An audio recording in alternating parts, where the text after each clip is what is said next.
আবার নতুন সকালে তোমাদের স্বাগত জানিয়ে আমাদের এই ভিডিওটা স্টার্ট করছি। তবে আজকে এই যে মন্দিরটায় আমরা এসেছি, এই মন্দিরটা হয়তো আশা করছি তোমরা এই মন্দির সম্পর্কে জানো না, কারণ এই মন্দিরটা কলকাতা থেকে অনেকটাই দূরে। কিন্তু এই মন্দিরে তোমরা যদি আসো, প্রথমে মন্দিরটা ঘুরে নাও, তারপরে তোমরাই বলো। হ্যাঁ, এত সুন্দর মন্দির, মানে তোমাদের কি বলবো। তো দূর থেকেই তোমাদের আমরা দেখাচ্ছি এই মন্দির। তোমরা কিভাবে এই মন্দিরে আসবে, কোন সময় আসবে, ভোগ প্রসাদের কি সুবিধা আছে, পুরো ডিটেলসটা জানার জন্য কিন্তু এই ভিডিওটা তোমাদের স্কিপ না করে পুরো ভিডিওটা দেখতে হবে। হাই ফ্রেন্ডস, কেমন আছো তোমরা? আশা করছি সকলেই ভালো আছো। এই রথযাত্রা উপলক্ষে আমরা তো নতুন কোনো ভিডিও তোমাদের দিতে পারিনি, কিন্তু এই কিছুদিন হলো যে জগন্নাথ দেব মাসির বাড়ি গেছেন, সেখানে মালপোয়া পায়েস খেয়ে পেট পুড়ে আছেন। তো আমরা আজকে বেরিয়ে পড়েছি একটা নতুন সন্ধানের উদ্দেশ্যে, যে মহাদেবের মন্দির 2000-3000 বছর পুরনো কোথায় আছে। তো এই মন্দিরের সন্ধান আমরা পেয়েছি যে সুন্দরবনের একটি জায়গা আছে, যেখানে আর্কিওলজিক্যাল সাইট বলে উল্লেখ করা হয়েছে, সেখানে আছে মহাদেবের মন্দির। তো চলো দেখি। তো বন্ধুরা, এই মুহূর্তে আমরা যে মন্দিরে এসে পৌঁছেছি, এই মন্দিরটি হলেন মহাদেবের মন্দির। আর এই মন্দিরটি 1000 বছর পুরনো একটি মন্দির। শোনা যায় এখানে মহাদেব শিব স্বয়ং বিদ্যমান। এই জায়গায় অনেক অলৌকিক ঘটনা শোনা যায়। এখানে আপনারা আসলে সব ধর্মের মানুষের আনাগোনা দেখতে পাবেন। তো এই মন্দিরে আপনারা কিভাবে আসবেন, চলুন সেটা সবার আগে আপনাদের বলে ফেলি। শিয়ালদা স্টেশন থেকে ট্রেনে করে আপনি সহজেই দক্ষিণ 24 পরগনা জেলার মথুরাপুর স্টেশনে পৌঁছাতে পারবেন। এখান থেকে আপনাকে অটো, ম্যাজিক কার বা বাসে করে রায়দিঘি মেন বাস স্টপে যেতে হবে। এই বাস স্ট্যান্ড থেকে টোটো বা অটো চেপে পূর্ব জটায় পৌঁছাতে পারবেন। গাড়ির চালককে বললে সেই আপনাকে এই মন্দিরের একদম গেটের সামনে পৌঁছে দেবে। তো বন্ধুরা, আমরা তো আমাদের টুটি ফুটি নিয়ে পৌঁছে গেছি এই মন্দিরে। তো চলুন, অবশ্যই এই 1000 বছর পুরনো মন্দিরটির সুন্দর একটা ইতিহাস আছে, সেই ইতিহাস সম্পর্কে তোমাদের বলে ফেলি। পাল রাজাদের অধীনস্থ সামন্ত চন্দ্রবংশের অন্যতম রাজা শ্রীচন্দ্রের প্রথম পুত্র জয়ন্তচন্দ্র সুন্দরবনের জঙ্গলে এই মন্দিরটিকে 975 খ্রিস্টাব্দে প্রতিষ্ঠা করেছিলেন। এটি বাংলা তথা ভারতবর্ষের প্রাচীনতম একটি রেক দেউল। এই মন্দিরটির সাথে জড়িয়ে আছে বৌদ্ধ সংস্কৃতির ইতিহাস, দক্ষিণ ভারতের চোল রাজাদের ইতিহাস, আরাকান ও পর্তুগিজ জলদস্যুদের ইতিহাস। আজ থেকে ঠিক 165 বছর আগে এই অঞ্চলে কালেক্টর সাহেব স্মিথ এই মন্দিরটিকে লক্ষ্য করে কামান দেগেছিল। কিন্তু কেন, সম্পূর্ণ ইতিহাসটি জানতে আমাদের ভিডিওটি অবশ্যই দেখুন। ভারতীয় প্রত্নতাত্ত্বিক সংরক্ষণ বিভাগ ASI ঘোষণা করেছে যে মন্দিরের 500 মিটারের মধ্যে কোনো খনন কাজ অনুমোদিত হবে না। বিশ্বাস করা হয় যে আরো স্থাপত্য ভূগর্ভস্থ।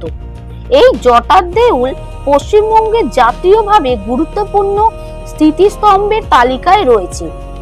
ভক্তদের মুখে শোনা মনে সমস্ত ইচ্ছা পূরণ করেন বাবা ভোলানাথ। মন্দিরের ভেতরে কোনো আলো নেই। গ্রামবাসীরা জানিয়েছেন যে আগে আলো জ্বালানোর চেষ্টা করা হয়েছিল, কিন্তু তা কখনোই সফল হয়নি। আমরা যখন এই মন্দিরে পৌঁছাই, তখন আমরা দেখি এই মন্দিরে কিন্তু সকল ধর্মের মানুষের আনাগোনা রয়েছে। এই মন্দিরে আসার জন্য কিন্তু কোনো রকমের ভেদাভেদ নেই। তো তোমরা সকলেই কিন্তু এই মন্দিরে এসে বাবার দর্শন করতে পারেন।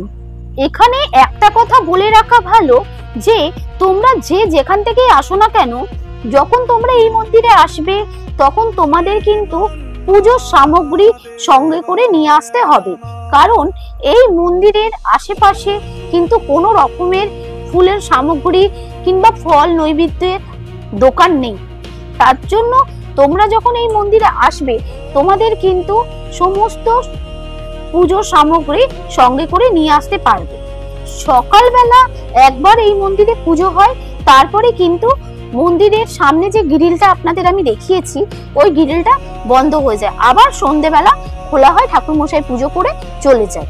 তবে এই মন্দিরে পুজোটা সকালবেলা 8টা থেকে 9টার মধ্যে হয়ে যায়, কিন্তু সন্ধ্যেবেলা কখন পুজো হয় তার টাইমিংটা কিন্তু আমাদের জানা নেই।